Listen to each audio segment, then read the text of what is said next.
कार्यशाला में आज उपस्थित, इनका मार्गदर्शन हमें मिलेगा, ऐसे उत्तर प्रदेश के यशस्वी मुख्यमंत्री आदरणीय योगी आदित्यनाथ जी, उत्तर प्रदेश के उप मुख्यमंत्री आदरणीय ब्रजेश पाठक जी, भारतीय जनता पार्टी के प्रदेश महामंत्री संगठन आदरणीय धर्मपाल जी, और आज की कार्यक्रम की मुख्य अतिथि आदरणीय बहन कविता पाटीदार जी, प्रदेश के संयोजक भारतीय जनता पार्टी के महामंत्री डॉक्टर संजय राय जी, हमारी बहन गीता साख्य जी, और इस कार्यक्रम में उपस्थित सभी मेरे प्रदेश भर से पधारे भारतीय जनता पार्टी के प्रदेश के पदाधिकारी, क्षेत्रीय प्रभारी, क्षेत्रीय अध्यक्ष, जिलाध्यक्ष और सभी साथी कार्यकर्ता भाइयों बहनों।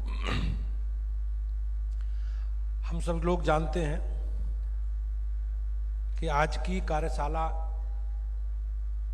महिला सशक्तिकरण के बारे में, उनके कर्तव्यों के बारे में और महिलाओं के और अन्य समाज के सामाजिक धार्मिक कार्यक्रमों में जिस प्रकार का महारानी अहिल्याबाई होलकर जी का योगदान था, उस योगदान की चर्चा करने के लिए हम लोग उनकी शताब्दी वर्ष में आज यहाँ इकट्ठे हुए हैं। जिस प्रकार से उन्होंने अपनी धार्मिक, सामाजिक प्रतिबद्धता और दूरदर्शी सोच को प्रदर्शित करने के लिए समाज को जागृत करने का काम किया, वो निश्चित रूप से हमारे लिए आदर्श हैं।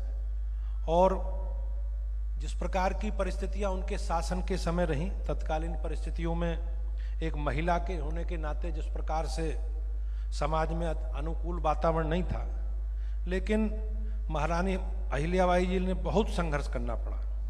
जैसा अभी बहन जी बता रही थी कि पारिवारिक परिस्थितियों के कारण भी उन्हें अनेकों असुविधाओं का सामना करना पड़ा, लेकिन उन्होंने दृढ़ संकल्प के साथ सामाजिक कार्य को, अपने राजनीतिक कार्य को, राजकाज को आगे बढ़ाने का काम किया। और चाहे उनके पुत्र का विषय हो, चाहे उनके ससुर का बहुत जल्दी निधन हुआ हो, और जो पेशवा का उनका राजघराना था, उसमें जिस प्रकार के अनेकों संघर्ष, अनेकों प्रकार की परिस्थिति, सामाजिक परिस्थितियों का उन्हें सामना करना पड़ा, तो रानी ने एक पूरी ताकत के साथ, अपने दृढ़ निश्चय के साथ उस विषयों का आकलन किया। आज हमारे लिए उनका जीवन एक प्रेरणा देने वाला है। और आप जिस प्रकार से जानते हैं कि अयोध्या, अब महारानी ने इंदौर के आसपास और महेश्वर में बहुत सारे मंदिरों का निर्माण कराया, और उस मंदिर के निर्माणों में अपने पूरे देश भर में उन्होंने उस अभियान को आगे बढ़ाया। और उसके लिए उन्होंने जनता का पैसा, धन का दुरुपयोग नहीं किया। महारानी ने एक बेहतर आर्थिक प्रबंधन की व्यवस्था करते हुए एक ट्रस्ट बनाया, और उस ट्रस्ट में उन्होंने करोड़ों रुपए इकट्ठा किया, और इसी धन से कन्याकुमारी से लेकर हिमालय तक और द्वारिका से लेकर पुरी तक अनेकों मंदिरों का जीर्णोद्धार कराया, तालाब, घाट, धर्मशालाएं बनवाई, बावड़ियों बनवाई, पानी की टंकी, कुएं और भोजनालय का बड़े स्तर पर उन्होंने काम कराया। उनके इस अभियान का हिस्सा चाहे हमारा केदारनाथ धाम हो, वाराणसी का हो, वृंदावन, मथुरा, गंगोत्री सहित 57 नगरों में धार्मिक और सामाजिक इनका निर्माण उन्होंने कराया। 1788 में काशी विश्वनाथ के मंदिर का पुनर्निर्माण कराने का भी श्रेय है वो माता अहिल्याबाई होलकर जी को जाता है। उन्होंने भोजन पानी का बेहतर प्रबंध किया, रात में कोई भूखा ना सो सके, इसके लिए उन्होंने बेहतर व्यवस्था की। और कहीं ना कहीं अपने जो प्रशासनिक कौशल है, प्रशासनिक योगदान है, उसमें उन्होंने एक बड़ा काम अपने शासन व्यवस्था में किया। जमीन के विवाद को निपटाने के लिए उन्होंने एक खसरा प्रणाली को लागू किया, और उसका मॉडल देश भर में उसकी चर्चा सर्वत्र हम सब लोग करते हैं। उन्होंने अनेकों सामाजिक काम भी किए। उन्होंने विधवा पुनर्विवाह को प्रोत्साहित किया, बाल विवाह को प्रतिबंधित किया, और महिलाओं को कामकाजी और आत्मनिर्भर बनाने के लिए उन्होंने जो पहल की, वो कहीं ना कहीं हमारे इतिहास में एक अनूठी पहल है। और जिस उस पहल को आज माननीय प्रधानमंत्री जी के नेतृत्व में आज हमारी सरकारें जिस प्रकार का इस अभियान को आगे बढ़ा रही हैं। उन्होंने अपने राज्य के लिए, अपने राज्य की सुरक्षा के लिए अनेकों युद्ध भी लड़े और युद्ध के साथ राज्य की उन्होंने एक मजबूत शासन व्यवस्था की, राज्य की नींव रखी। अहिल्याबाई ने हमेशा राज्य में कला संस्कृति के लिए, विकास के लिए उन्होंने बड़ा योगदान दिया। वो एक बड़ी महारानी थी और उन्होंने राज्य के लिए बहुत कुछ किया। उनकी दूरदर्शिता, साहस और न्यायप्रियता और सामाजिक सुधारों ने उन्हें इतिहास में एक महत्वपूर्ण स्थान दिया है। और आज निश्चित रूप से हमारे लिए उनका जीवन एक प्रेरणा देने वाला है और उनकी कहानी हमें न्याय, धर्म और सामाजिक सुधारों के प्रति जो उनका योगदान है उसे हम हमेशा स्मरण करते रहे। भारतीय जनता पार्टी ने आज इस अभियान को, उनके त्रिशताब्दी स्मृति अभियान को एक कार्यशाला के रूप में आज हम सब लोग बैठे हैं। हमारे मंचासीन अतिथियों का, आदरणीय बहन जी का और माननीय संगठन मंत्री जी का हमें मार्गदर्शन मिलेगा कि किस प्रकार से उनके विचार को और समाज के क्षेत्र में, धार्मिक क्षेत्र में, महिलाओं के सशक्तिकरण के लिए उनका जो योगदान था, जो उन्होंने काम आज से 300 वर्ष पहले किए थे, उन कामों की चर्चा करके हम किस प्रकार से जन जन तक उस विचार को पहुंचा सकते हैं। जिस प्रकार से उन्होंने धार्मिक हमारी गतिविधियों को, धार्मिक मठ मंदिरों के पुनरुद्धार के लिए उन्होंने काम किए, उसकी चर्चा भी हम लोग करेंगे। तो ये अभियान लगातार हमारा चलने वाला अभियान है, उसमें एक निश्चित समय सीमा है। उस समय सीमा के आधार पर समय अवधि में हमें घर घर जाकर, नीचे स्तर तक जाकर किस प्रकार से उनका जीवन और समाज में उनका जो योगदान है उसको हम लोग स्मरण करेंगे। उसकी कार्य योजना अभी अभी संगठन के माध्यम से, माननीय संगठन मंत्री जी के और अन्य वक्ताओं के माध्यम से हमें सुनने मिलेगी। मैं आभारी हूं माननीय मुख्यमंत्री जी का, आदरणीय उप मुख्यमंत्री जी का और अपनी बहन कविता जी का, जो हमारी आज की मुख्य अतिथि हैं, राज्यसभा की सांसद हैं, इंदौर से आई हैं और इस अभियान की केंद्रीय समिति की सदस्य हैं, आदरणीय संजय राय जी का, आदरणीय गीता साक्य जी का और सभी सम्मानित कार्यकर्ता भाइयों बहनों का आपका स्वागत और अभिनंदन करता हूं। और निश्चित रूप से अपने केंद्रीय नेतृत्व को विश्वास दिलाता हूं कि जो भी अभियान है, उस अभियान जिस अपेक्षाओं के साथ पार्टी ने ये कार्यक्रम अभियान तय किया है, हम नीचे स्तर तक व्यापक तैयारी के साथ इस अभियान को पूरा करेंगे और निश्चित रूप से जो अपेक्षा है पार्टी की, उस अपेक्षा को पूरा करेंगे। एक बार माननीय मुख्यमंत्री जी का और सभी सम्मानित पदाधिकारियों का बहुत बहुत धन्यवाद। मित्रों, इस अभियान का कि राष्ट्रीय स्तर पर आप सबको विदित होगा कि संयोजक हमारे राष्ट्रीय सह राष्ट्रीय महामंत्री संगठन माननीय शिव प्रकाश जी हैं। उनके मार्गदर्शन में अभी केंद्र में पिछले 9 मई को कार्यशाला हुई और उसी क्रम में आज यहाँ प्रदेश की कार्यशाला आयोजित हो रही है। इस कार्यशाला को आगे बढ़ाते हुए मैं अब आमंत्रित करना चाहूँगा उत्तर प्रदेश के में लोकसभा और राज्यसभा के सांसद रहे, वरिष्ठ नेता और प्रदेश के बहुत ही लोकप्रिय जनप्रिय उप मुख्यमंत्री माननीय ब्रजेश पाठक जी को आए और अपना मार्गदर्शन दें। माननीय ब्रजेश पाठक जी।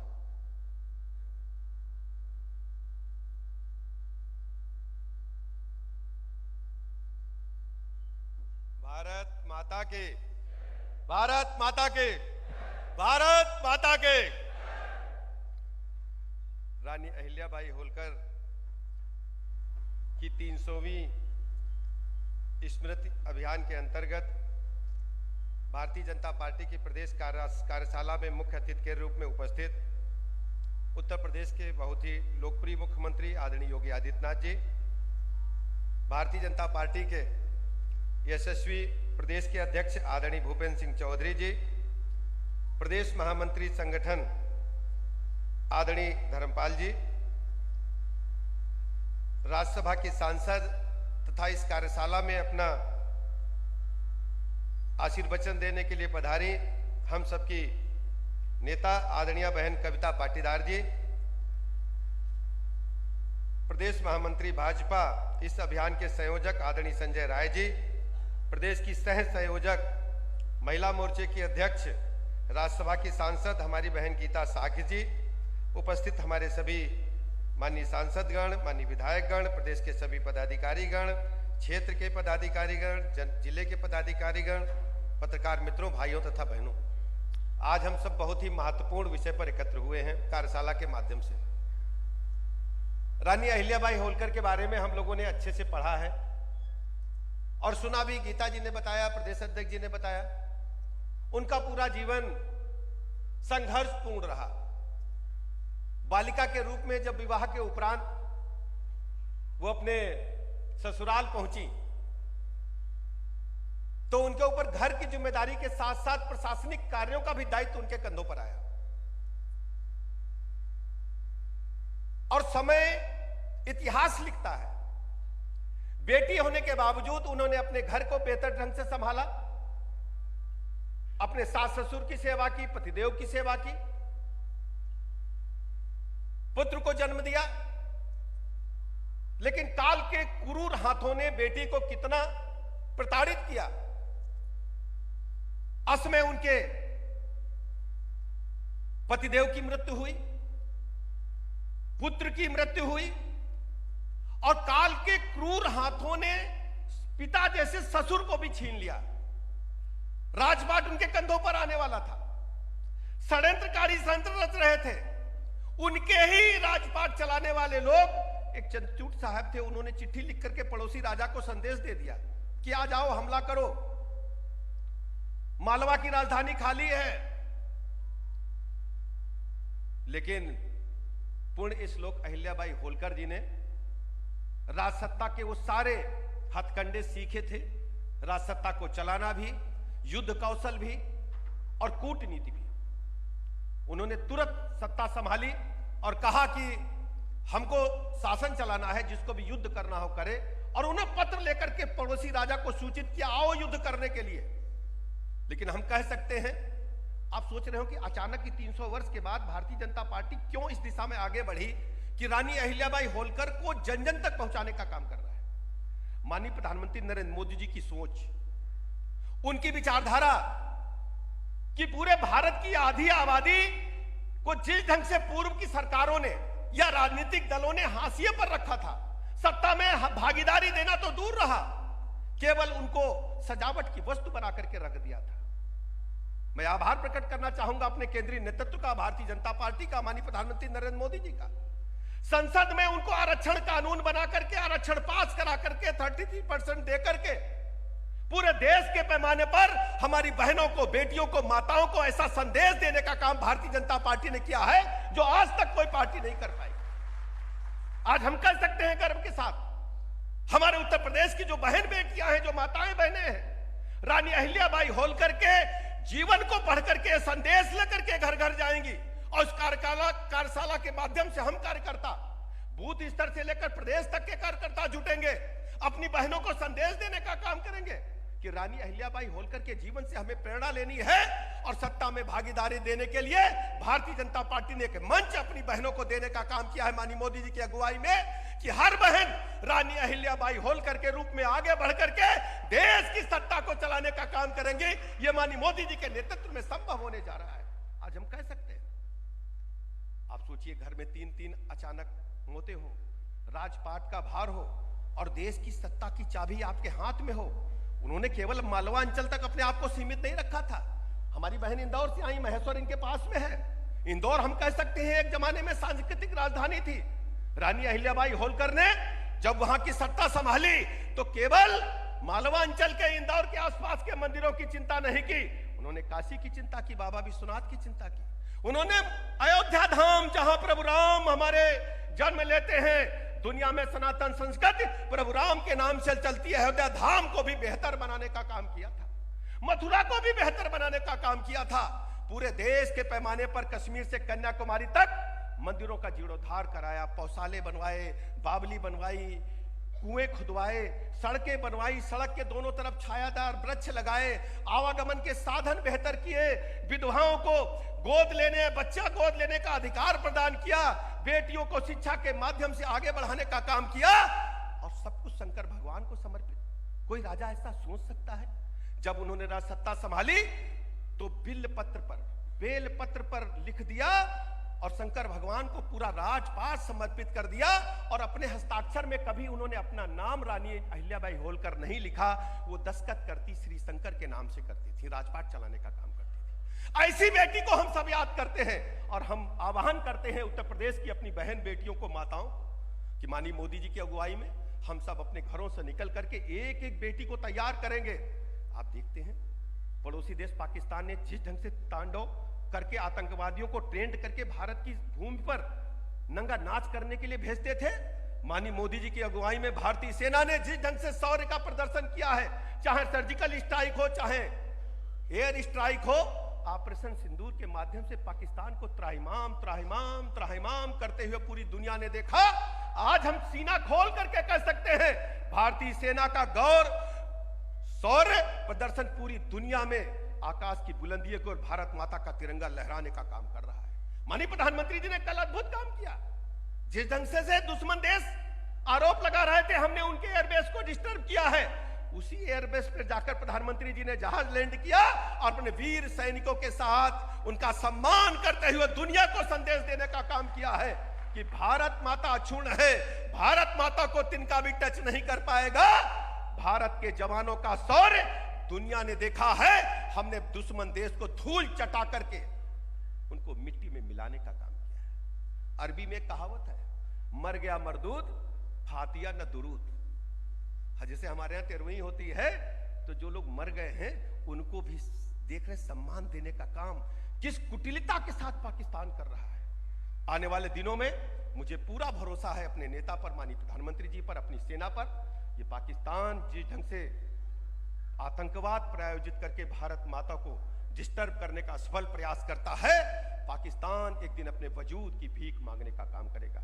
मैं इस माध्यम से, कार्यशाला के माध्यम से अपने वीर जवानों को सल्यूट करता हूं, प्रणाम करता हूं और उत्तर प्रदेश की अपनी बहनों को आह्वान करना चाहता हूं कि हर बहन बेटी घर से निकल करके रानी अहिल्याबाई होलकर के जीवन चरित्र को पढ़ करके देश की बागडोर अपने हाथ में संभाले और घर भी बेहतर चलाने का काम करे। एक बेटी जब घर में अच्छी होती है तो 3 घर बेहतर बनाती है। आप देखते होंगे पुण्य श्लोक लिखा हुआ है। पुण्य श्लोक के बारे में मैं अध्ययन कर रहा था। पुण्य श्लोक भारत की संस्कृति में सिर्फ 3 व्यक्तियों को कहा गया है, उसमें धर्मराज युधिष्ठिर भी थे। पूर्ण श्लोक का मतलब होता धर्मात्मा, जिसकी यश कीर्ति दुनिया में फहरा रही हो। ऐसी हमारी भारत माता की बेटी रानी अहिल्याबाई होलकर को हम सब नमन करते हैं और अपने नेतृत्व का हृदय से आभार प्रकट करते हैं कि हमारे उत्तर प्रदेश की, भारतवर्ष की बहन बेटियों को आगे लाने के लिए आपने बड़ा अभियान छेड़ा है। मैं प्रणाम करता हूं, अभिनंदन करता हूं आप सबका कि आप सब जुट करके अपनी बहन बेटियों के पास जाकर के एक एक बेटी को मुख्य धारा में लाकर देश की सत्ता की कमान चलाने के लिए उनको हमें तैयार करना है। इन्हीं लफ्जों के साथ मैं हृदय से आभारी हूं अपने संगठन का, जिन्होंने बेहतर ढंग से इस कार्यशाला का आयोजन किया। बहुत बहुत धन्यवाद। भारत माता की। मित्रों, आज की कार्यशाला में मुख्य वक्ता के रूप में पधारी हमारे मध्य प्रदेश के इंदौर से चल करके पधारी पार्टी की वरिष्ठ नेता, माननीय राज्यसभा की सांसद और इस अभियान की केंद्रीय स्तर पर सह संयोजिका, ये उसी इंदौर की रहने वाली हैं जिस इंदौर में महारानी अहिल्याबाई जी का पहले राजधानी था, बाद में उन्होंने महेश्वर राजधानी किया। तो ऐसे पुण्य भूमि इंदौर से पधारी हुई हमारे आदरणीय कविता पाटीदार जी का मैं विनम्रता पूर्वक अनुरोध करता हूं कि आएं और आज के इस कार्यक्रम में मुख्य वक्ता के रूप में अपना उद्बोधन दें। माननीय कविता पाटीदार जी।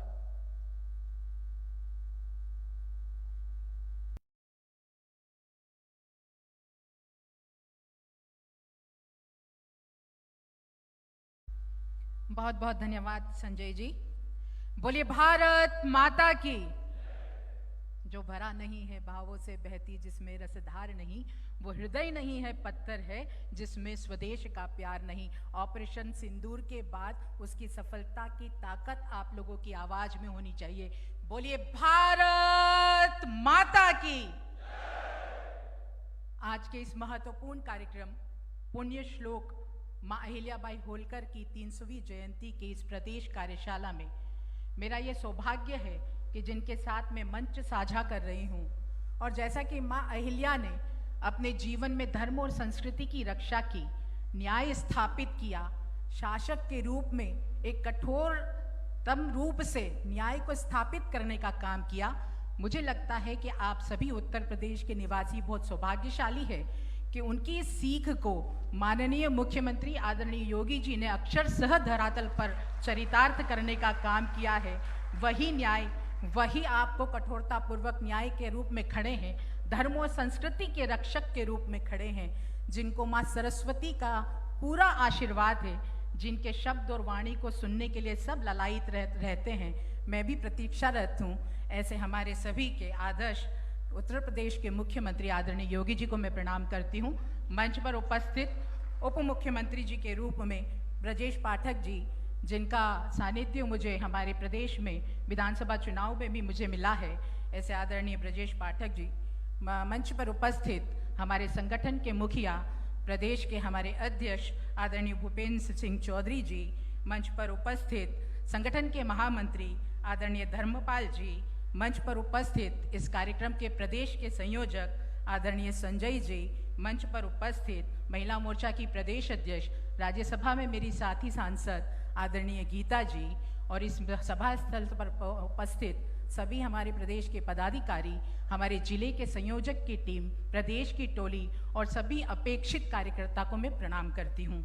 आज इस महत्वपूर्ण उद्देश्य हेतु जो हम लोग यहाँ उपस्थित हुए, मुझे सौभाग्य प्राप्त हुआ कि आपके साक्षात्कार हुए, वो माँ अहिल्या है। हम सब जानते हैं कि भारत की ये पुण्य भूमि सिर्फ वीर पुरुषों की जननी नहीं है, सेवा और त्याग में रत उन महान स्त्रियों की भी जननी है, जिन्होंने इस देश को, समाज को, न्याय को, सेवा और समर्पण और त्याग को एक नई दिशा दी है। उसमें एक महान विभूति थी, रानी अहिल्याबाई। ये मेरा सौभाग्य है कि जो उनकी कर्मस्थली इंदौर थी, मैं उस इंदौर की बेटी हूँ, और निश्चित ही जैसा उनका जीवन रहा है वो हम सब के लिए आदर्श है। जो हम आदर्श आज ढूंढ रहे हैं कि एक पारदर्शिता इस देश में होनी चाहिए, राजनीति हो, समाज सेवा हो, हम जन कल्याण की बातें करें, हम शुचिता की बात करें, हम न्याय की बात करें, हम सुशासन की बात करें, ये सभी साकार रूप में अगर किसी में समाहित थे तो रानी अहिल्याबाई होलकर में थे। और ऐसी देवी की 300वीं जयंती बनाने के लिए पार्टी के आदेशानुसार हम सब एकत्रित हुए हैं। ये हमारा धर्म और कर्तव्य भी है कि उनके आचरण, उनके व्यवहार को नीचे तक प्रसारित करने का हम सब काम भी करें, और उद्देश्य की पूर्ति के लिए जितना हमसे बन सके पूरी निष्ठा के साथ हमने कार्य को सार्थक रूप प्रदान करें। जैसा बहन गीता जी, मेरे पूर्व वक्ताओं ने, प्रदेश अध्यक्ष जी ने, उप मुख्यमंत्री जी ने कहा कि महाराष्ट्र के एक जिले अहमदनगर में जो चौड़ी नाम के एक गांव में उनका जन्म हुआ था। एक सामान्य जो महाराष्ट्रियन परिवार में उनका जन्म हुआ था, लेकिन बचपन से ही अद्भुत प्रतिभा की वो विलक्षण प्रतिभा की वो साक्षी रही हैं, और शिव की वो बड़ी उपासक और साधक रही हैं। उनकी इस विलक्षण प्रतिभा को देखकर ही मल्हार राव होलकर जो इंदौर के शासक थे, उनको वो पसंद आई, क्योंकि कहते हैं कि पूत के पग पालने में ही नजर आ जाते हैं। उन्होंने अपने बेटे के साथ, खंडेराव जी के साथ उनका विवाह किया और ऐसे वो इंदौर पधारी। लेकिन उनकी जीवन में परीक्षा पग पग पर उनके सामने खड़ी थी, और उन सभी परीक्षाओं का दृढ़तापूर्वक उन्होंने सामना किया।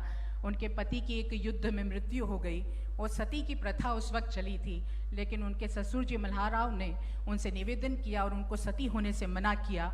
उस राज्य के लिए, अपनी प्रजा के लिए उन्होंने ये सती प्रथा को ठुकराया और उस राज्य की सेवा करने का निर्णय लिया। लेकिन चुनौतियां बहुत ज़्यादा थी। उनके पुत्र की भी असमय मृत्यु हो गई। इतने दुख झेलने के कारण एक महिला हो सकता अपने जीवन से ही निराश हो जाती, लेकिन ये बहुत सुदृढ़ संकल्प वाली महिला थी। उन्होंने विपरीत परिस्थिति में भी अपनी प्रजा को ध्यान में रखकर सुशासन करने का दृढ़ संकल्प लिया और राज्य संभालने की प्रतिज्ञा करते हुए अपने राज्य में सुशासन स्थापित करेंगी, न्याय करेंगी, सेवा करेंगी। क्योंकि अपने जीवन में उन्होंने 3 संकल्प लिए थे, शासन नहीं, सेवा का। न्याय को उन्होंने जीवन माना था, और जन सेवा, उसमें शिक्षा को, हमारी जो विधवा महिलाएं हैं उनके पुनर्विवाह को, स्वयं सहायता समूह के माध्यम से आत्मनिर्भर महिला को बनाने की ये 3 संकल्प के माध्यम से वो महान शासक बनी। उनके जीवन के कई प्रसंग हैं। जैसे हम कहते हैं कि दुनिया एक गुलशन है तो नारी उसकी माली है, वो झुक जाए तो सीता है और अड़ जाए तो चंडी काली है।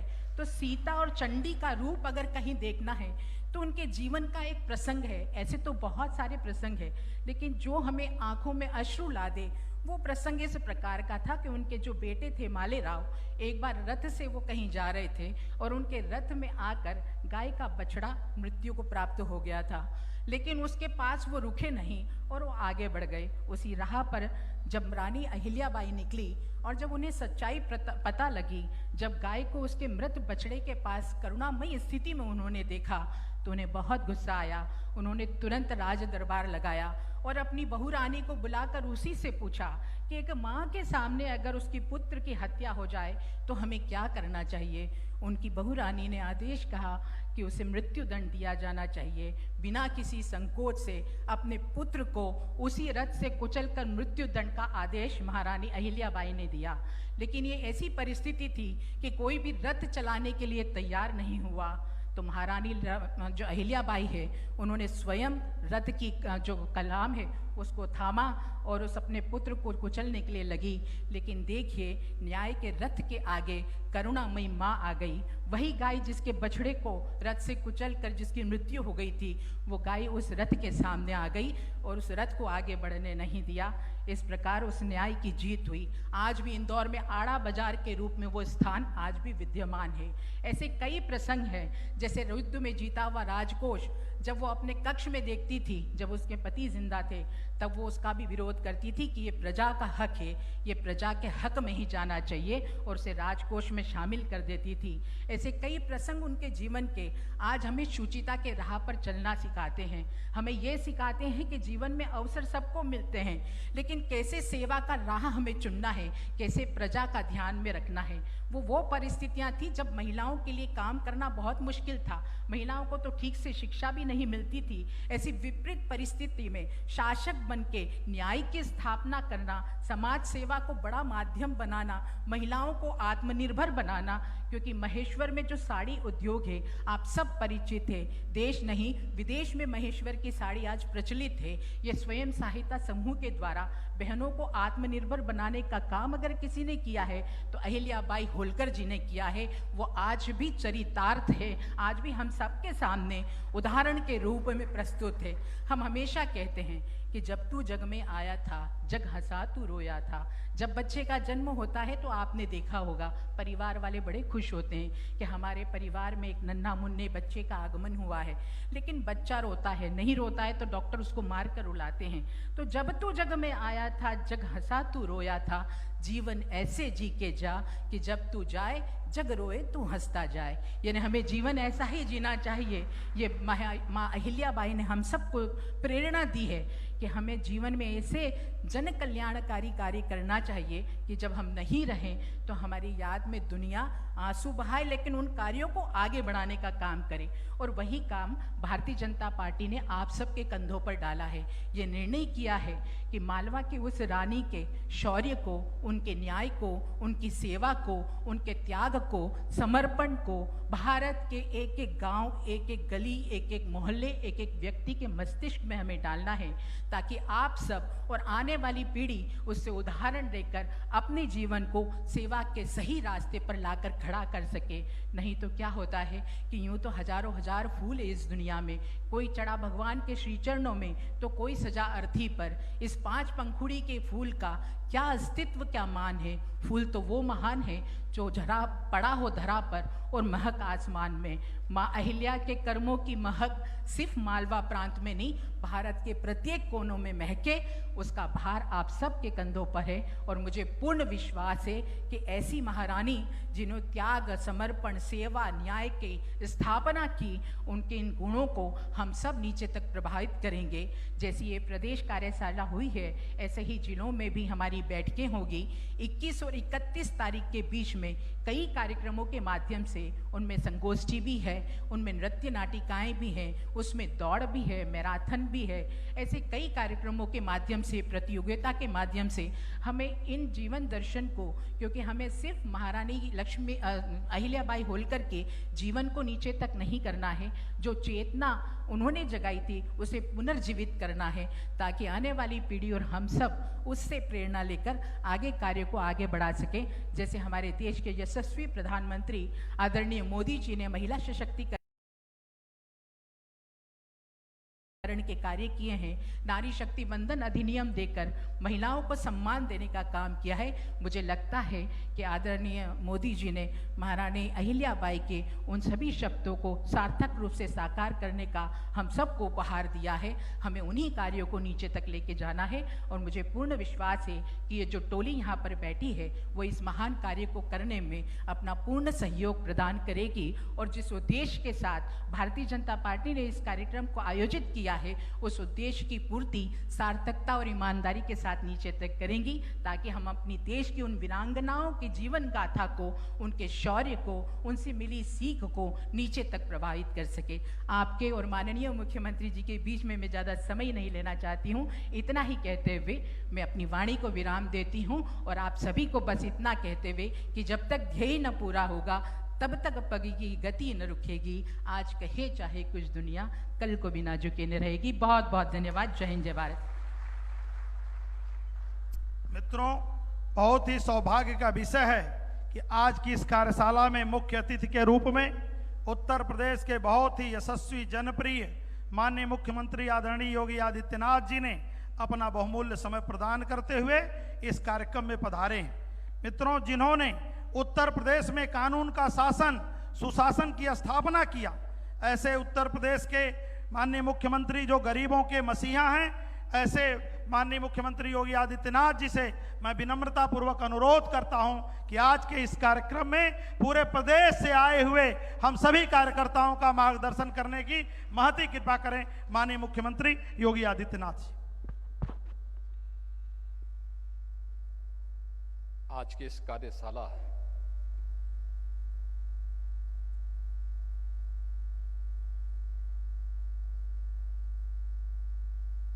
मैं भारतीय जनता पार्टी के प्रदेश के अध्यक्ष चौधरी भूपेंद्र सिंह जी, उत्तर प्रदेश सरकार में मंत्रिमंडल के मेरे वरिष्ठ सहयोगी उप मुख्यमंत्री श्री ब्रजेश पाठक जी, समारोह के मुख्य वक्ता के रूप में जिनका मार्गदर्शन अभी आप सभी को प्राप्त हुआ है, ऐसे इस कार्यक्रम की राष्ट्रीय सह संयोजक और माननीय सांसद श्रीमती कविता पाटीदार जी, भारतीय जनता पार्टी के संगठन महामंत्री श्री धर्मपाल जी, प्रदेश महामंत्री और इस कार्यक्रम के प्रदेश के संयोजक श्री संजय राय जी, महिला मोर्चा की प्रदेश के अध्यक्ष और इस कार्यक्रम की प्रदेश की सह संयोजक श्रीमती गीता साक्य जी, आज के समारोह में कार्यशाला में उपस्थित सभी हमारे जनप्रतिनिधिगण, संगठन के पदाधिकारीगण और उपस्थित बहनों और भाइयों, 21 मई से 31 मई तक ये 10 दिवसीय बृहद अभियान पुण्य श्लोक महारानी अहिल्याबाई होलकर के त्रिशताब्दी समारोह के कार्यक्रम के साथ जोड़ने का एक अवसर हम सबको प्रदान कर रहा है।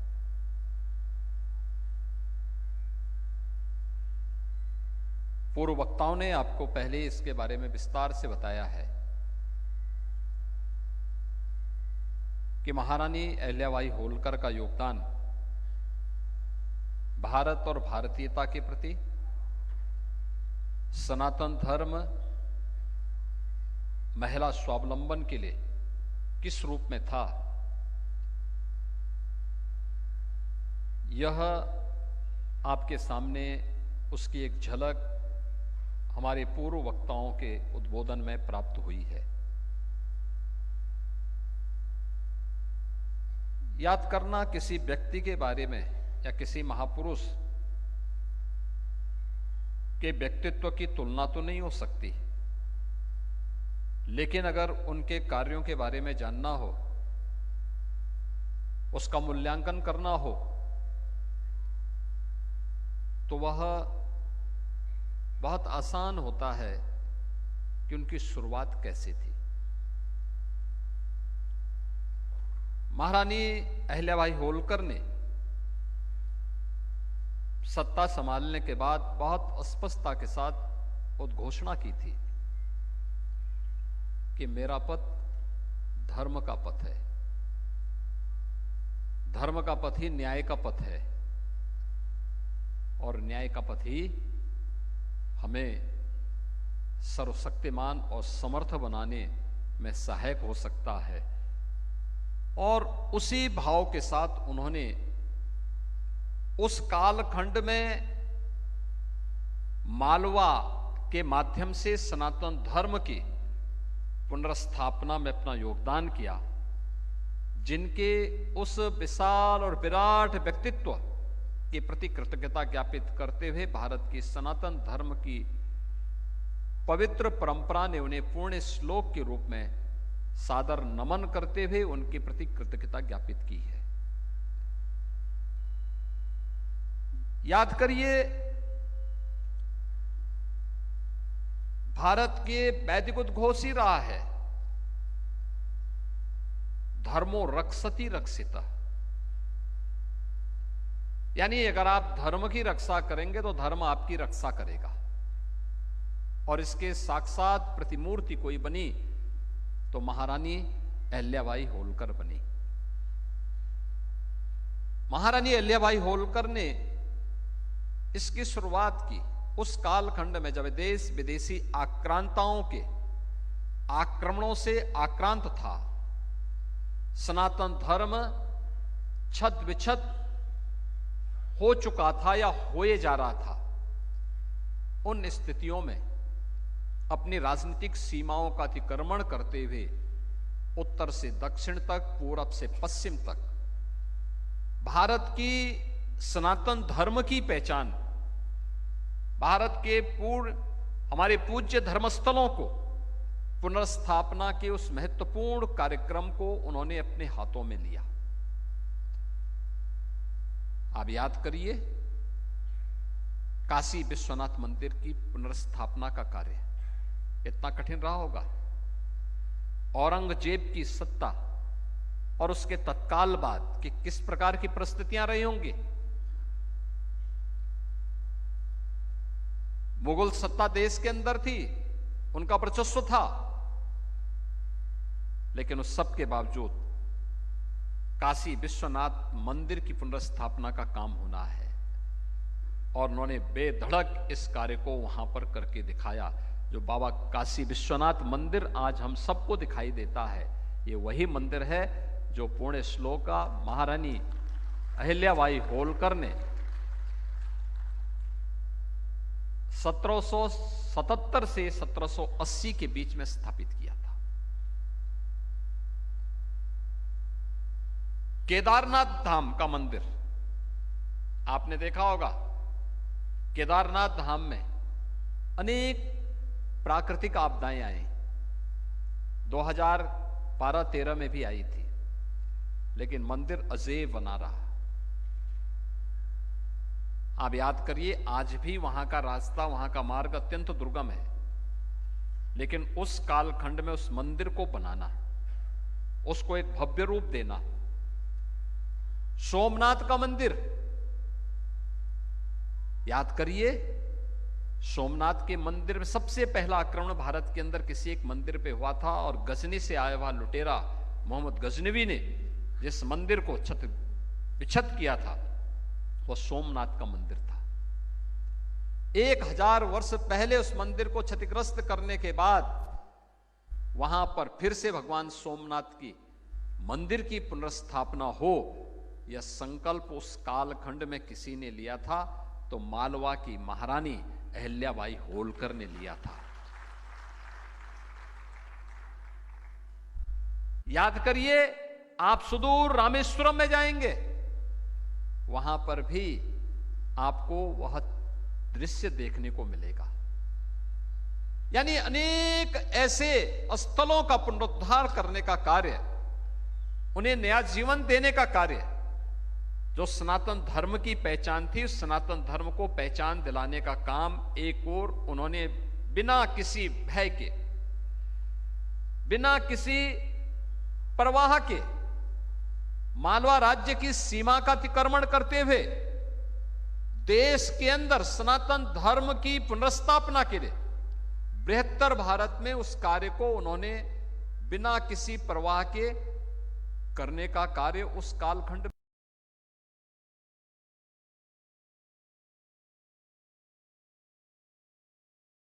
में किया।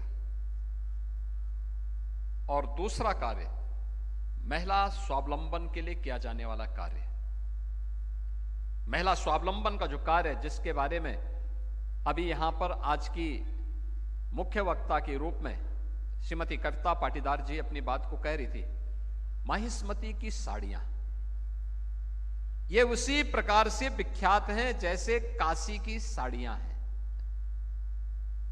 अपनी कलाकृति के लिए, जरी जरदारी के लिए भारत की उत्कृष्ट सिल्क के उन नमूनों के लिए, कलाकृतियों के लिए जानी जाती हैं। और हर सनातन धर्मावलंबी अपने घर में किसी भी मांगलिक कार्यक्रम में, खासतौर पर बेटी के मांगलिक कार्यक्रम के समय इन्हें प्राथमिकता के आधार पर लेता है और उन्हें गिफ्ट देता है, उन्हें दान देता है, उन्हें उपलब्ध करवाता है। यह कार्य भी उस कालखंड में महारानी अहिल्याबाई होलकर ने उस कार्य को वहां प्रारंभ किया। देश के अंदर नदियों में घाटों का, पक्के घाटों का निर्माण हो, घाटों के माध्यम से हिंदू श्रद्धालुओं की सुविधा का ध्यान रखा जा सके। केवल मध्य प्रदेश के महिष्मती में ही नहीं, काशी के घाटों को भी निर्माण करने का कार्य हो, हरिद्वार के घाटों के निर्माण का कार्य करने का हो, देश के अन्य प्रमुख धार्मिक स्थलों पर उस प्रकार के घाटों का निर्माण करना हो, कुएं और बावड़ियों का निर्माण करना। उस समय पाइप पेयजल की स्कीम नहीं थी, आबादी कम थी, लोगों को सुरक्षित और शुद्ध पेयजल उपलब्ध हो सके, इसके लिए बावड़ियां बनाई जाती थी। देश के अंदर जहां पर भी इसकी आवश्यकता पड़ी, उस कार्य के साथ उन्होंने मजबूती के साथ जुड़ करके इस अभियान को एक नई गति देने का काम किया था। भारत भारत क्यों बना? भारत दुनिया के अंदर स्वतंत्र भारत एक लोकतंत्र के रूप में, सबसे मजबूत और सबसे बड़े लोकतंत्र के रूप में क्यों स्थापित हो रहा है? इसके पीछे का कारण यही है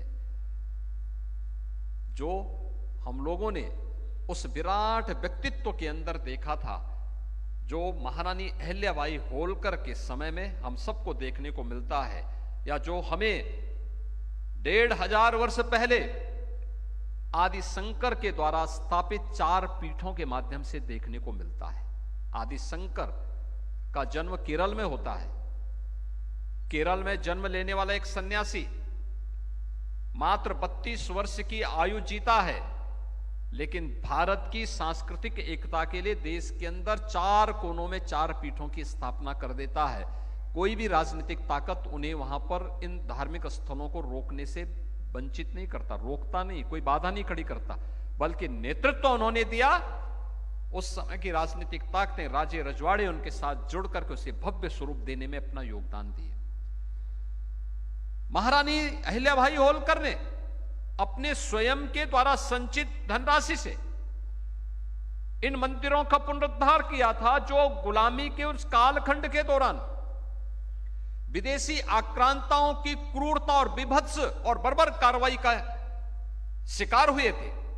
उन सब की उनकी पुनर्स्थापना करने के लिए उन्होंने उस कालखंड में जिस भाव के साथ इस अभियान को अपने हाथों में लिया, आज उसी का परिणाम है जब काशी विश्वनाथ मंदिर को एक भव्य स्वरूप काशी विश्वनाथ धाम के रूप में पुनर्स्थापित करने का कार्य प्रधानमंत्री मोदी जी के कर कमलों से प्रारंभ हुआ। 13 दिसंबर 2021 को तब प्रधानमंत्री मोदी जी ने इस बात का उल्लेख किया था। उस समय भी उल्लेख किया था कि महारानी अहिल्याबाई होलकर ने जो कार्य सैकड़ों वर्ष पहले काशी में करके दिखाया था, आज ये उसी की कड़ी का एक विस्तार है। यह महारानी अहिल्याबाई होलकर के प्रति हमारी विनम्र श्रद्धांजलि है, उनकी स्मृतियों को हमारा ये विनम्र नमन है, क्योंकि उस कालखंड में देश गुलाम था, विदेशी आक्रांताओं से देश छत-बिछत था, लेकिन उस कालखंड में बिना किसी भय के, बिना किसी प्रवाह के, सनातन धर्म की पुनर्स्थापना के जिस बृहत्तर अभियान को, जिस पवित्र अभियान को उन्होंने अपने हाथों में लिया था, वह पवित्र अभियान सार्थक रूप से आगे बढ़ता हुआ दिखाई दिया। और उसी कड़ी को स्वतंत्र भारत में कभी लौह पुरुष सरदार वल्लभ भाई पटेल ने सोमनाथ के मंदिर के पुनरुद्धार के माध्यम से किया, और उसी कार्यक्रम को प्रधानमंत्री मोदी जी ने इस 21वीं सदी के पूर्वार्ध में ही काशी विश्वनाथ धाम को भव्य स्वरूप दे करके, अयोध्या में राम जन्मभूमि पर भगवान राम के भव्य मंदिर को निर्माण करा करके, एक नई अयोध्या का दर्शन करवा करके आज एक श्रृंखला आगे बढ़ती भी जा रही है। अब आप जाकर के देखते हैं कि मां विंध्यवासिनी धाम का यह भव्य स्वरूप, अनुमान करिए महाकुंभ का आयोजन इस बार प्रयागराज में हुआ था, और महाकुंभ के इस आयोजन में देश और दुनिया का कोई भी ऐसा सनातन धर्मावलंबी ही नहीं, बल्कि अन्य जिज्ञासु भी, जिनके मन में कुछ अच्छा देखने करने की हमेशा एक भाव रहते हैं, उन सभी लोगों ने प्रयागराज में आकर के मां गंगा, मां यमुना और मां सरस्वती की त्रिवेणी में डुबकी लगा करके पुण्य के वे भागीदार भी बने, और उन्होंने वह भव्य और विहंगम दृश्य देखा है महाकुंभ का, जो सनातन धर्म की एक झांकी को प्रस्तुत करता हुआ दिखाई दे रहा था। लेकिन महाकुंभ में आने वाला श्रद्धालु इस भाव के साथ कि हम प्रयागराज जाएंगे, महाकुंभ का स्नान के पुण्य भागीदार तो बनेंगे ही, लेकिन हमें यहां से अयोध्या और काशी भी जाना है, हमें नैमिषारण्य भी जाना है। आप याद करिए, अगर काशी, अयोध्या, नैमिषारण्य या चित्रकूट में उस प्रकार की सुविधा समय रहते हुए नहीं दी गई होती, क्या हाल होते, किस प्रकार की स्थितियां हुई होती। देश के अंदर पहली बार देखने को मिला, सुदूर दक्षिण से, तमिलनाडु से, केरल से, कर्नाटक से, आंध्र प्रदेश से, तेलंगाना से, पूर्वोत्तर के राज्यों में अरुणाचल से, मणिपुर से, मेघालय से, मिजोरम से, उत्तर में जम्मू कश्मीर से, हिमाचल से, और नेपाल और भूटान से भी, दुनिया के 100 से अधिक देशों से आने वाला श्रद्धालु और पर्यटक इस बात का साक्षी बना है कि महाकुंभ के बहाने उसे अयोध्या और काशी के दर्शन करने का भी सौभाग्य प्राप्त हुआ। और भव्य स्वरूप देख करके, जब ये भव्य स्वरूप देख रहा था, जब कोई भी काशी विश्वनाथ धाम में आता है, दर्शनार्थ आता है, तो वह महारानी अहिल्याबाई होलकर के प्रति अपनी कृतज्ञता ज्ञापित करने से नहीं चूकता, वहां जरूर आता है।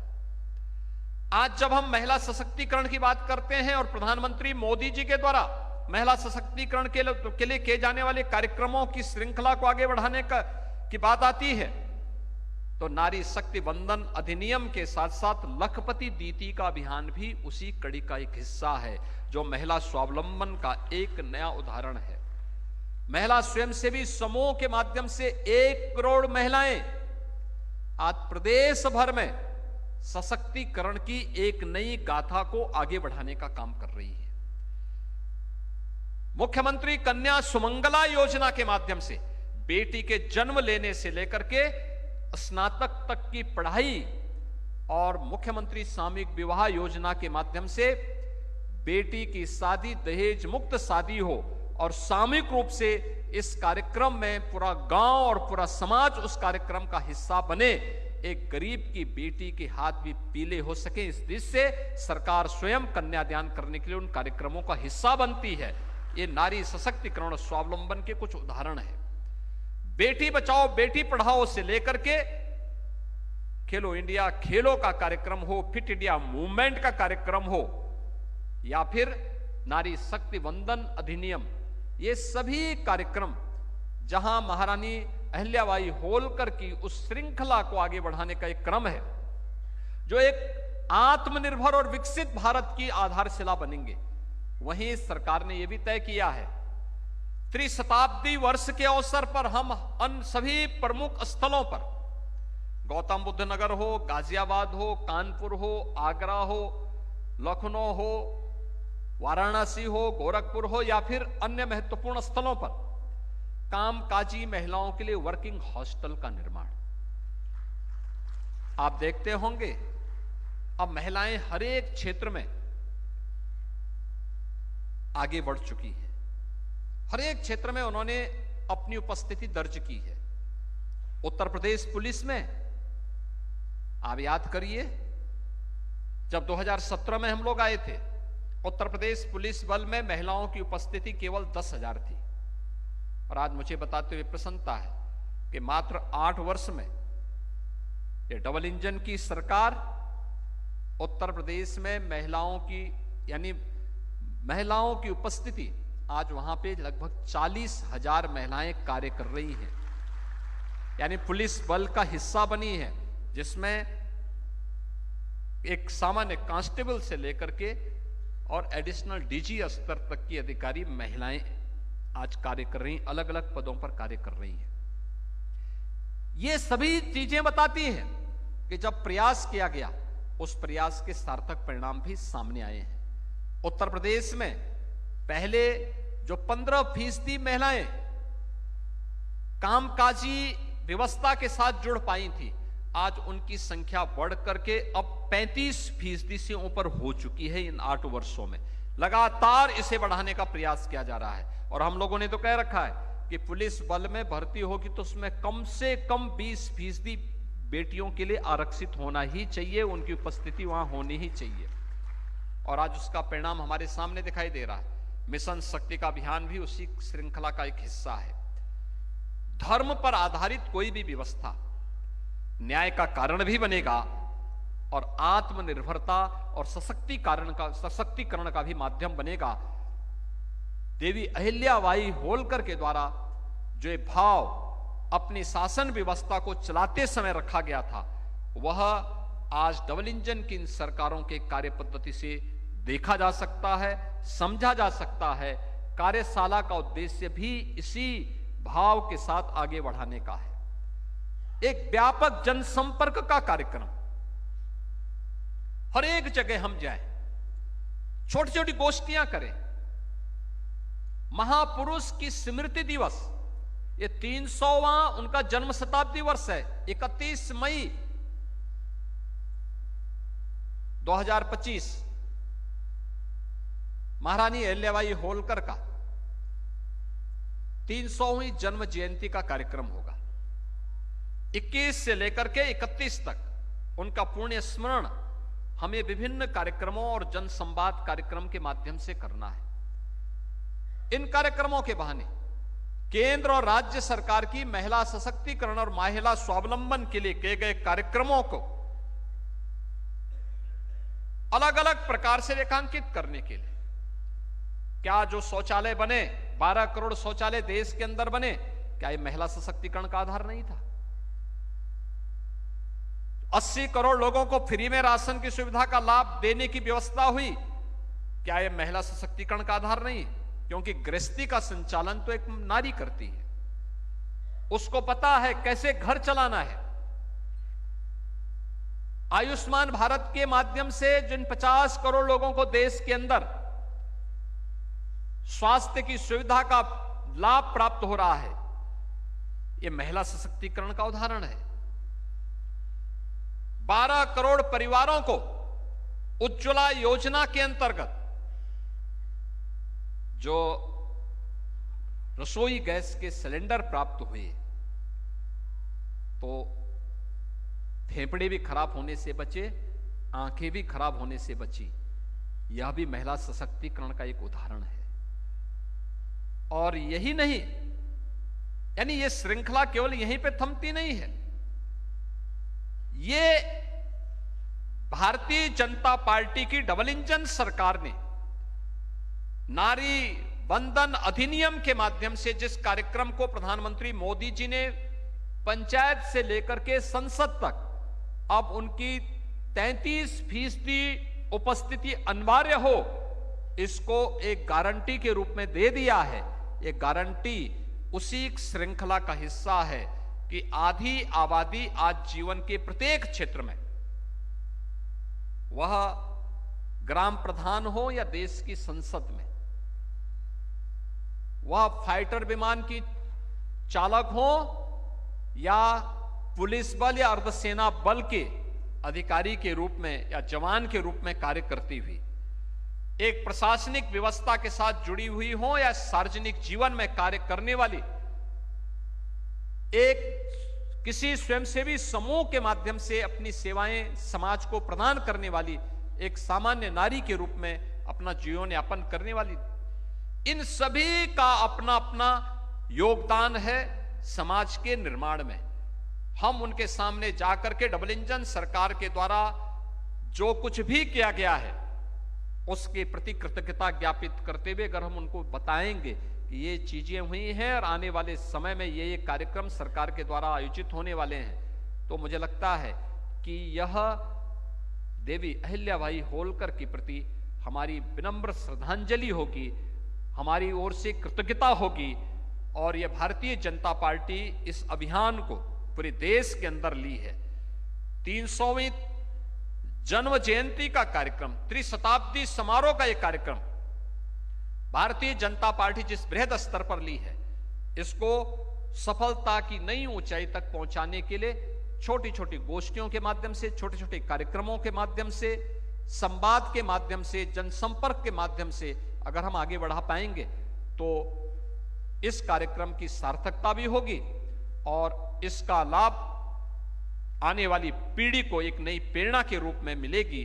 क्योंकि महापुरुष का जो आदर्श होता है वह नई पीढ़ी के लिए एक प्रेरणा होती है, उसे आगे बढ़ने के लिए एक नई प्रेरणा होती है और वह प्रेरणा आने वाली पीढ़ी के लिए भी होगी कि जो लोग देश को धर्मनिरपेक्ष के पथ पर ले जाकर के कहां पहुंचा दिए थे, जब भारत एक दिग्धर्म की और अपनी पहचान के लिए मोहताज हो गया था।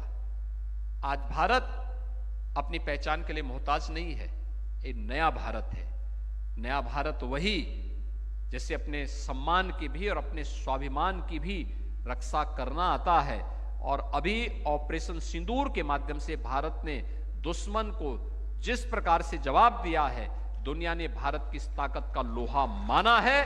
भारत के बहादुर जवानों के प्रति भी हम सबके द्वारा इस अवसर पर अपना अभिनंदन और अपनी कृतज्ञता ज्ञापित करनी चाहिए। इस विश्वास के साथ मैं एक बार फिर से इस पूरे कार्यक्रम को सफल बनाने के लिए आप सबका आह्वान करते हुए अपनी शुभकामनाएं देता हूं। धन्यवाद। जय हिंद। मित्रों, भारतीय जनता पार्टी के केंद्रीय नेतृत्व की यह अपेक्षा है कि सभी प्रदेशों के राजभवन एवं माननीय मुख्यमंत्री जी के शासकीय आवास पर भी देवी अहिल्या जी के संबंध में कार्यक्रम आयोजित किए जाए। आज की कार्यशाला के मुख्य अतिथि माननीय मुख्यमंत्री जी के कई दूसरे कार्यक्रम लगे हुए हैं। समय की मर्यादा के कारण संभवतः उनको इस कार्यक्रम से अब यहाँ विदा लेना होगा और आज की कार्यशाला में अपने समापन की ओर है। सौभाग्य का विषय है कि कार्यशाला में समापन उद्बोधन के लिए, समारोह के लिए उत्तर प्रदेश भाजपा के परिश्रमी एवं संगठन शिल्पी महामंत्री संगठन माननीय श्री धर्मपाल जी द्वारा किया जाना है। मैं माननीय धर्मपाल जी से अनुरोध करता हूं कि आज की कार्यशाला में आगामी करनी कार्यों के विषय में हम सभी कार्यकर्ताओं का पाथेय प्रदान करने की कृपा करें। माननीय धर्मपाल जी।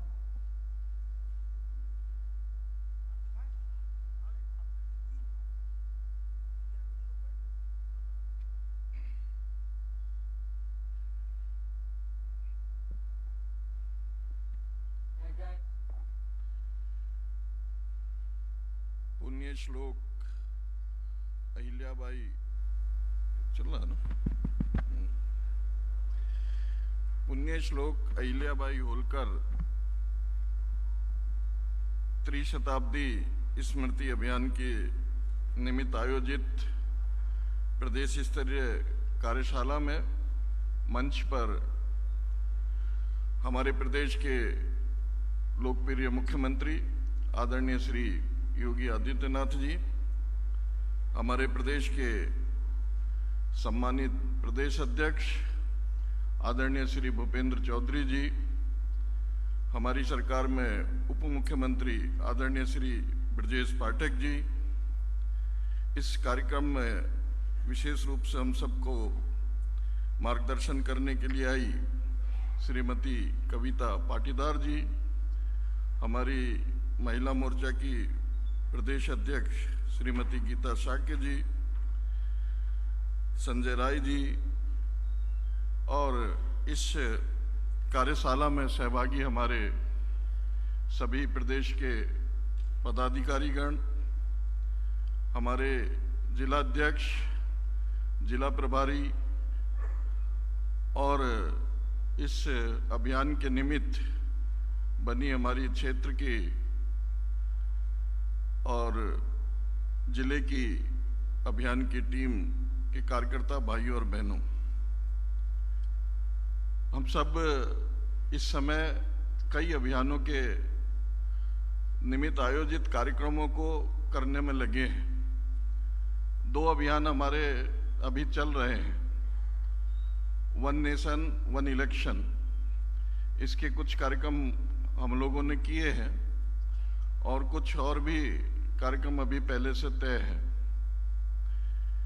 इसके अलावा संगठन का पर्व ये भी हमारा चल रहा है।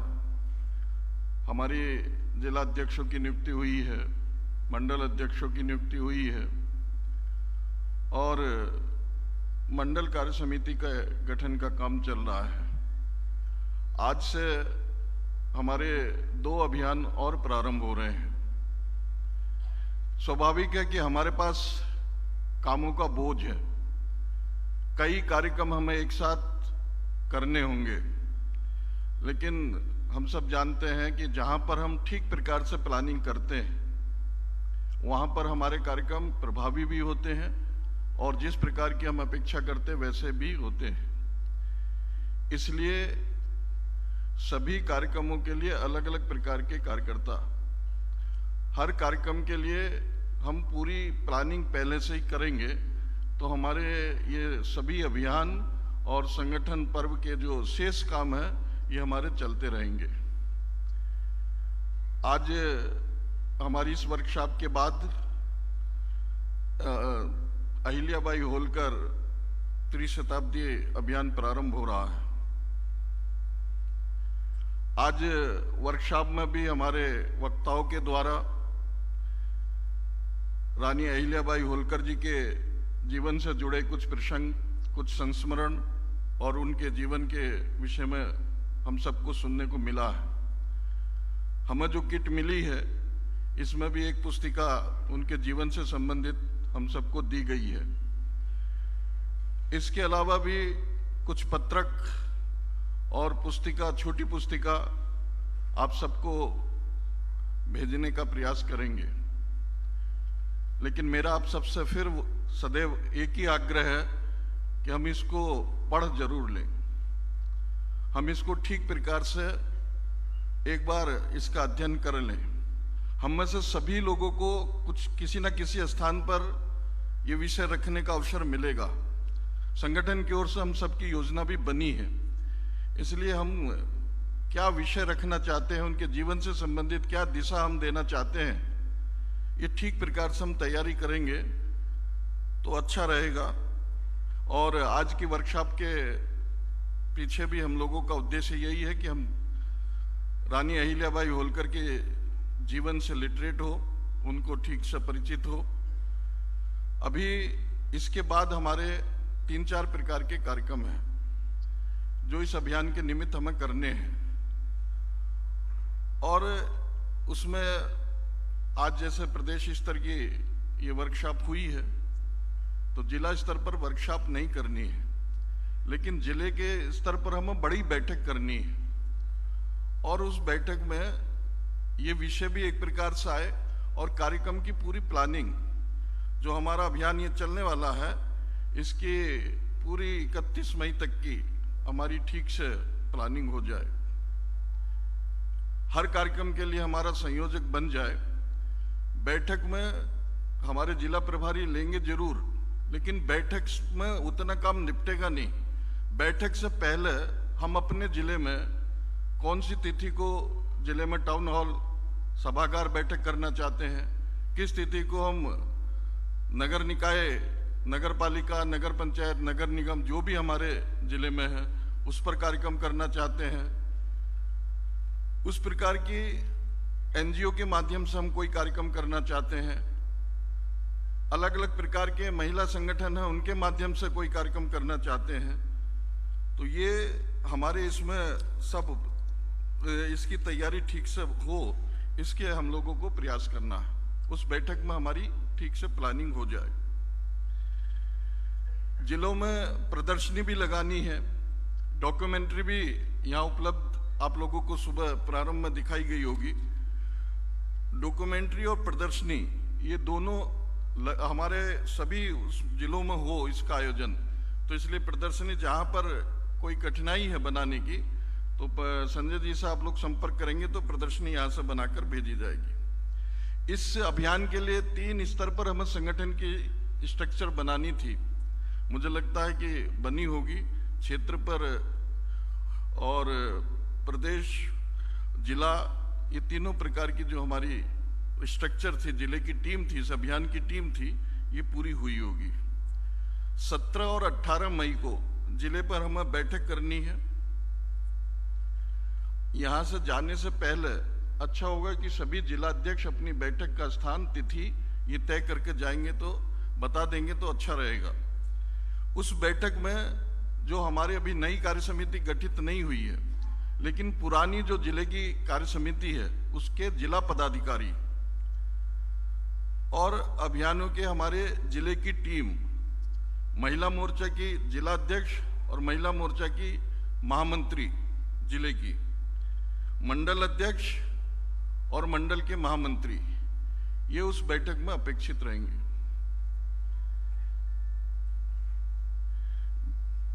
कार्यक्रम कुछ जैसा आप सबको जानकारी है सरकारी स्तर पर होंगे, कुछ कार्यक्रम हमारे अर्बन और लोकल बॉडी की जो हमारी संस्थाएं हैं, नगर पालिका, नगर पंचायत, इन सब में जिला पंचायत, इनके माध्यम से कुछ करने हैं। और जो महिलाएं एनजीओ हैं, महिलाएं ऐसी एनजीओ जो महिलाएं चलाती है, उसके माध्यम से हमें कुछ कार्यक्रम करने हैं। हमारे जिले में जो भी महिला जनप्रतिनिधि है, बीडीसी मेंबर है, जिला पंचायत की सदस्य है, ब्लॉक प्रमुख है, नगर पालिका वार्ड पार्षद है, चेयरमैन है, उन सबका इसमें इन्वॉल्वमेंट हो, इसकी प्लानिंग हमें उस बैठक में जरूर कर लेनी। उनकी सूची बनाकर उसमें से कुछ कार्यक्रम की संयोजक हो, कुछ का कार्यक्रम में इन्वॉल्वमेंट हो, लेकिन सभी महिला जनप्रतिनिधि किसी न किसी रूप में इस अभियान में हमारे सम्मिलित हो, ये हम लोगों को प्रयास करना है। कार्यक्रम का स्वरूप जैसे बताई है, सभागार, संगोष्ठी और रन फॉर वुमेन पावर, महिला सशक्तिकरण के लिए दौड़, नुक्कड़ नाटक, स्कूल कॉलेज में कुछ कार्यक्रम रखे जा सकते हैं, नृत्य नाटक, सांस्कृतिक कार्यक्रम, ये हम लोगों को करने। वर्चुअल ट्रेनिंग वक्ताओं की, जैसी हम लोगों ने जब विधानसभा में सक्रिय सदस्य सम्मेलन कराए थे तो 3 विषयों की वर्चुअल ट्रेनिंग दी थी। हमारे पार्टी के 3 सीनियर कार्यकर्ताओं ने वर्चुअली रूप से उस विषय को बताया था। इसमें भी वर्चुअल ट्रेनिंग होनी है। आप सबके अतिरिक्त अन्य भी बहुत सारे वक्ताओं की आवश्यकता पड़ेगी, तो वो सारे वक्ताओं के नाम आज या कल तक हम भेज देंगे, तो वर्चुअल रूप से इस की ट्रेनिंग देने का हम लोग प्रयास करेंगे।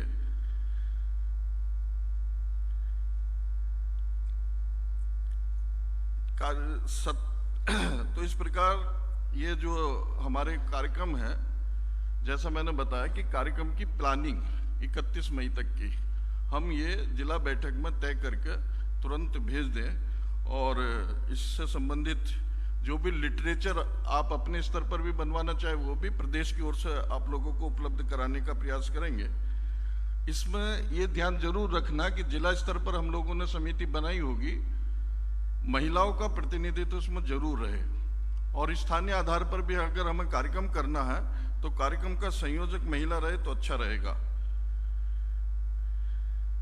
अब जैसा मैंने बताया कि कई अभियान हमें साथ साथ करने पड़ रहे हैं, वैसा ही एक दूसरा अभियान है ऑपरेशन सिंदूर। ऑपरेशन सिंदूर से हम सब जानते हैं कि पहलगाम में जिस प्रकार से आतंकवादी हमला हुआ था, और उस आतंकवादी हमले के बाद हमारी माननीय प्रधानमंत्री जी ने पूरे देश की जनभावनाओं को देखते हुए उनसे बदला लिया है। तो प्रधानमंत्री जी के सम्मान में सेनाओं को धन्यवाद की दृष्टि से तिरंगा यात्रा निकालने का एक अभियान और हम लोग आज से शुरू कर रहे हैं। आज माननीय मुख्यमंत्री जी, माननीय प्रदेश अध्यक्ष जी के नेतृत्व में प्रदेश में एक तिरंगा यात्रा निकली है। उसी प्रकार की तिरंगा यात्रा हमारी 15 मई को जो हमारे कमिश्नरी सेंटर है, महानगर है, उस पर निकालनी है, और फिर 16-17 मई को जिला केंद्रों पर तिरंगा यात्रा निकालनी है, और 18 से 23 मई तक ब्लॉक सेंटर, और कहीं पर अगर ब्लॉक सेंटर कठिनाई आ रही है तो विधानसभा स्तर पर जरूर इसकी प्लानिंग कर लें। तो इसके लिए भी हम दोबारा तो बैठेंगे नहीं, जब इसकी बैठक करेंगे तो इन दोनों कार्यक्रमों की प्लानिंग जरूर कर लें। और प्लानिंग करते समय जैसा मैंने बताया कि प्लानिंग को देखने के बाद ही पता लग जाए कि हमारा सारा कार्यक्रम किस प्रकार से होगा। हर कार्यक्रम के लिए संयोजक और उसका पूरा डिटेल, कैसे कैसे कार्यक्रम करेंगे, स्थान कौन सा होगा, तिथि, ये पहले से प्रदेश को भेजनी है। सभी जिलों को दोनों अभियानों की प्लानिंग, हमारी रानी अहिल्याबाई होलकर स्मृति अभियान की दृष्टि से जो हम लोग कार्यक्रम करने वाले हैं उसकी प्लानिंग, और तिरंगा यात्रा, इसकी दोनों की प्लानिंग हम लोग भेजें। यात्रा में ये ध्यान रखना है कि पार्टी से संबंधित पट्टी, टोपी, इनका उपयोग नहीं करना है। यात्रा में हमारे ऐसा ना लगे कि केवल पार्टी वर्कर्स है, वहाँ पर जो हमारे रिटायर्ड अधिकारी है, वरिष्ठ नागरिक हैं, सैन्य कर्मी हैं, सामाजिक संगठनों के लोग हैं, धर्माचार्य हैं, व्यापारी है, एडवोकेट्स हैं, सीए है, ऐसे बहुत सारे समाज के अलग अलग वर्गों के लोग हैं, वो सभी यात्रा में शामिल हो। और यात्रा में हमें अनुशासन का ध्यान रखना है, यात्रा की गरिमा का ध्यान रखना है, तिरंगे झंडे के प्रोटोकॉल का ध्यान रखना है, और उसमें देशभक्ति के गीत, संगीत ये बजे, इसका प्रयास हमें करना ही है। और उसमें भी महिलाओं की संख्या रहे, और महिलाओं की अलग से सिंदूर यात्रा, इसका भी कुछ स्थानों पर आयोजन करें महिला मोर्चा, ये प्रयास करना है। इन दोनों अभियानों की दृष्टि से जो हमारी कार्य योजना है वो बताई। एक जो संगठन का बचा हुआ विषय है उसमें विशेष रूप से हमारे कन्नौज, फतेहपुर, सिद्धार्थनगर, बस्ती, यहाँ के जिलों में सर्वाधिक अभी बूथों का गठन शेष है। यहाँ के जिला अध्यक्ष इस वर्कशॉप के बाद मिलकर जाएंगे। हमारे 1,62,459 बूथ समितियों में अभी 1,42,458 बूथ गठित हुए हैं। मंडल अध्यक्ष के हमारा ज़्यादातर चयन हो गया है, लेकिन जिन मंडल अध्यक्षों का चयन नहीं हुआ है वहाँ की प्रक्रिया भी चल रही है। वहाँ के जिला अध्यक्ष अगर उसमें कोई किसी प्रकार की कठिनाई है तो उसके विषय में भी कर ले। शक्ति केंद्र संयोजक, ये भी अभी जब मंडल की कार्य समितियां बना रहे हैं, मंडल कार्य समिति बनाते समय वहाँ के सामाजिक समीकरण को ध्यान में रखते हुए शक्ति केंद्र संयोजक बनाना है। एक और हमारा बहुत कंफ्यूजन रहता है शक्ति केंद्र प्रभारी, मंडल प्रभारी वगैरह, इस विषय पर अभी हमारा संगठन का गठन प्रारंभ हुआ है, इसलिए हम पहले से ही सब लोग ध्यान रखें कि हमारा शक्ति केंद्र का प्रभारी जो मंडल का पदाधिकारी होगा वही रहेंगे।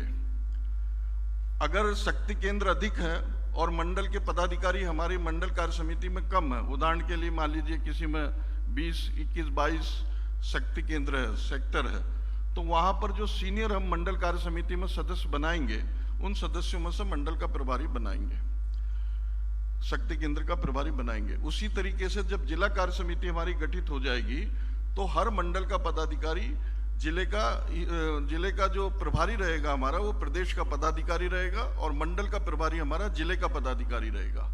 ऊपर से लेकर नीचे तक ये रचना बनानी है, पहले कहीं इधर उधर से करके